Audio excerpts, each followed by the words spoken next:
Hello বন্ধুরা, কেমন আছো তোমরা সবাই? এই দেখো আমি আবার ছাদে চলে এসেছি তোমাদের সাথে গল্প করতে। এই একটা ফুল ফুটেছিল, কালকে আর তোলা হয়নি দেখে ফুলটা নষ্ট হয়ে গেছে। এতদিন বাদে খুব সুন্দর একটা রোদ উঠেছে। আজকে কিছু কাপড় মেলতে পারবো ছাদে। শুয়েছিলাম, আজকে রোববার, দেখো সকাল ভোর 6টা বাজে এখন, সকালবেলা। আর যেহেতু স্কুল নেই, টিউশন নেই, আমার অবশ্য টিউশন আছে, সে আমি একটু পরে পড়াবো, কিন্তু টিফিন বানানো নেই। আজকে সকালবেলা একটু ফ্রি। হ্যাঁ, তারপরের থেকে শুরু হবে। সবাই ঘুমাচ্ছে, একটু লেট করে উঠবে। আর আমি তো রোজ সকালবেলা উঠি দেখে আমার অভ্যাস হয়ে গেছে, আমি আর বিছানায় থাকতে পারি না। আর বললাম না, সাংসারিক জীবনে দুঃখ তো লেগেই আছে। আমার তো জীবন থেকে টেনশন বলে জিনিসটা ছাড়াবে না। টেনশন আমার মানে জন্মের থেকেই মনে হয় আমার ভেতরে ঢুকে গেছে। আমার অভিশপ্ত কপাল যে আমার সবসময় টেনশন থাকবেই। তো কি করব, বাঁচতে তো হবে, বাঁচবো কী করে? তো এই জন্য আমি শুয়েছিলাম, শুয়ে শুয়ে যত শুয়ে থাকবো তত বেশি চিন্তা হবে। শুয়ে শুয়ে ভাবছিলাম যে কী হবে কী হবে। ওভার থিঙ্কিং মানুষকে মরতে বাধ্য করে। আমিও তাই করছিলাম, শুয়ে শুয়ে আমার মনে হচ্ছিল যে মাথার মধ্যে এটা ওটা সেটা চলেই যাচ্ছে। আর তারপরে আমি মনে করলাম যে না, আমার এখান থেকে উঠতে হবে। উঠে আমি একটু ছাদে যাই, একটু গাছপালা দেখি, একটু আকাশ দেখি, একটু নিজেকে ডাইভার্ট করি, তাহলে হয়তো আমি ভালো থাকবো। এই জন্য সকাল সকাল বন্ধুরা আমি উঠে চলে এসেছি। দেখো আমার গলার ভয়েস আবার কমে আসছে, কারণ আমি জোরে কথা বলতে পারছি না। আমার জানি না, আমার টেনশন মাথায় ঢুকলেই আমি জোরে কথা বলতে পারি না, আমার ভয়েস এমনি কমে আসে।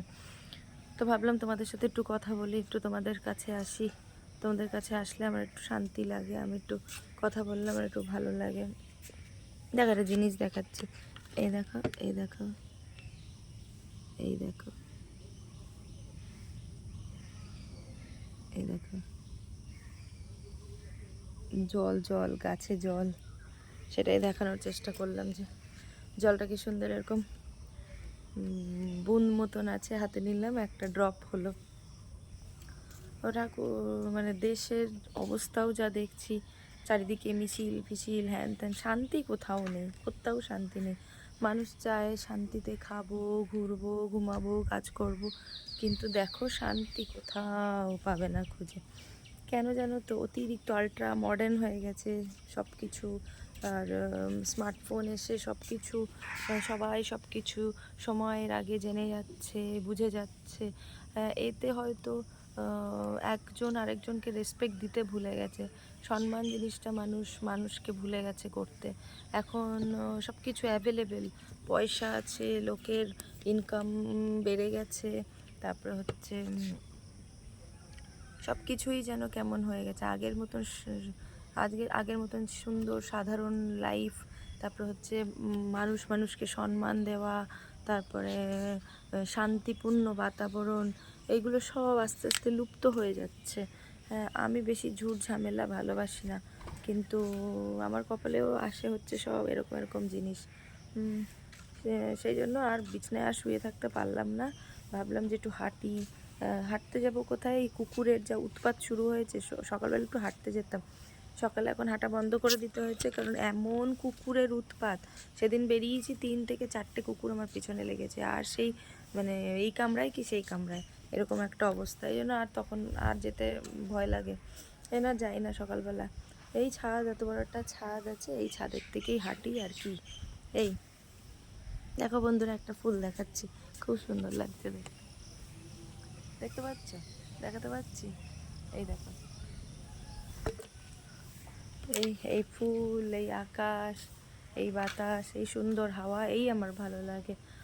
ডাল ভাত খাই, কিন্তু প্রাণে যেন শান্তি থাকে, এইটুকু ঠাকুরকে বলি যে আমার আর কিচ্ছু চাই না, একটু ডাল ভাত খাবো, যেন মনে শান্তি থাকে। জানো তো, কালকে একটা মজার কথা বলছি। কালকে আমার কাছে একটা মেয়ে পড়তে আসে, ঠিক আছে?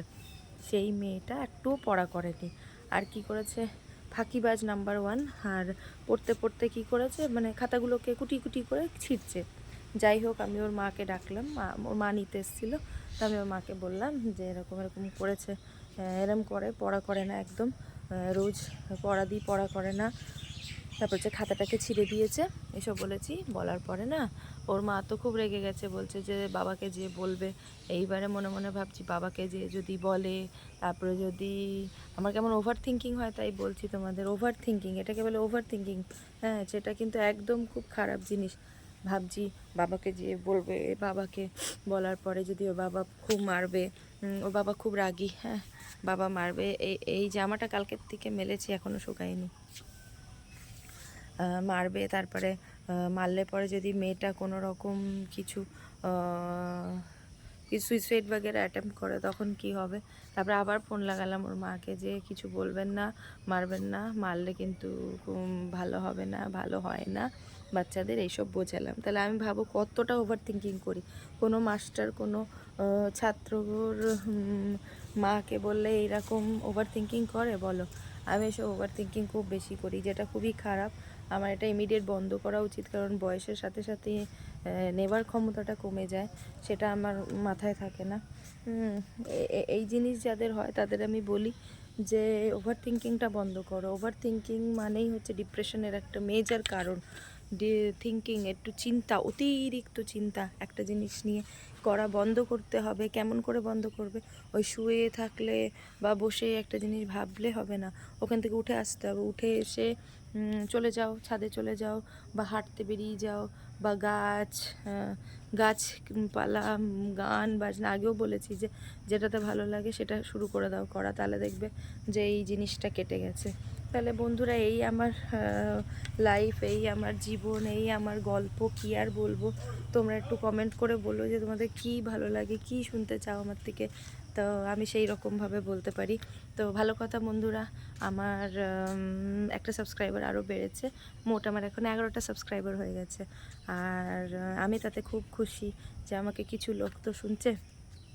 আস্তে আস্তে বড় হবে, চ্যানেলটা আরও গ্রো করবে।